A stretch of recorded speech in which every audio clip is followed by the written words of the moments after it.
Black words on a yellow screen say, Miracle Balogun is 17 years old. He was born deaf and with low vision. He has struggled in mainstream schools because of a lack of accessible learning materials and a lack of teachers trained in communicating with deaf-blind students.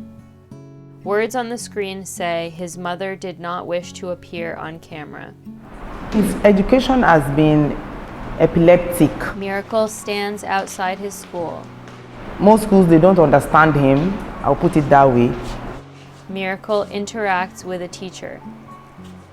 They lack the ability to cope with such a child because he has been in one class for 6 years.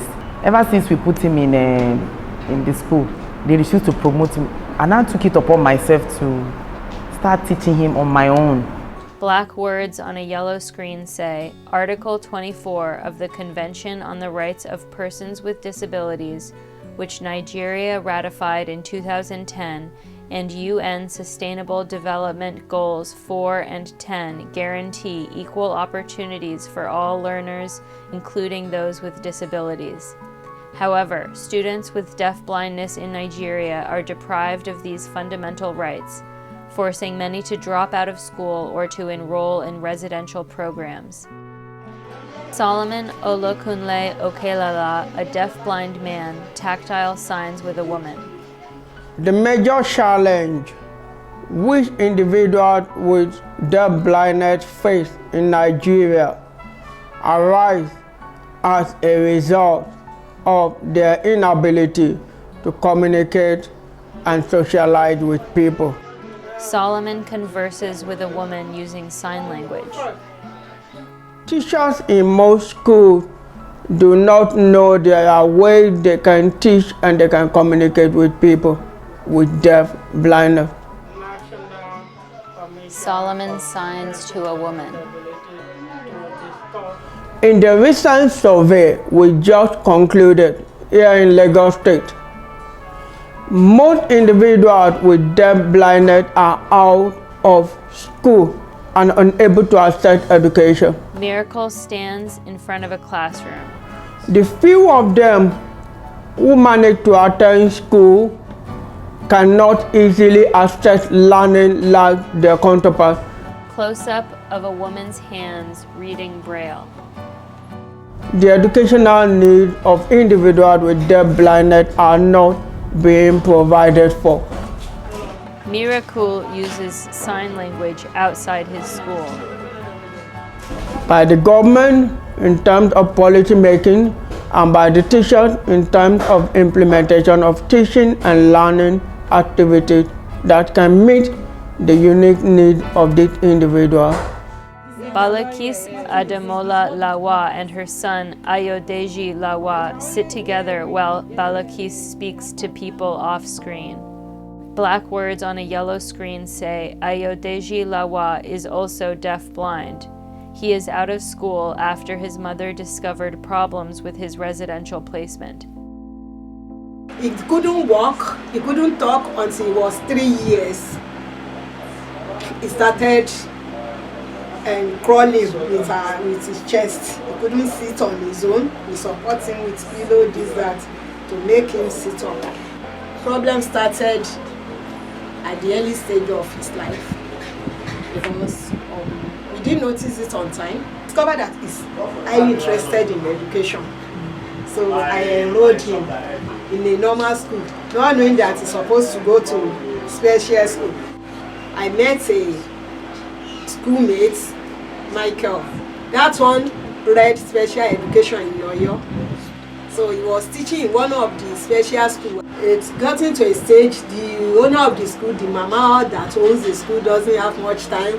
I just discovered that they didn't care for them to my own satisfaction. Black words on a yellow screen say there are multiple ways to communicate with someone who is deaf-blind. Tactile sign language basically involves the use of the usual American Sign Language. The only difference being the fact that an individual with deaf-blindness reads the signs with the hands instead of with the eyes. Solomon tactile signs with an interpreter. If an interpreter is signing, I can put my hands on the hand of the interpreter to read what he or she signs. Solomon tactile signs with another interpreter.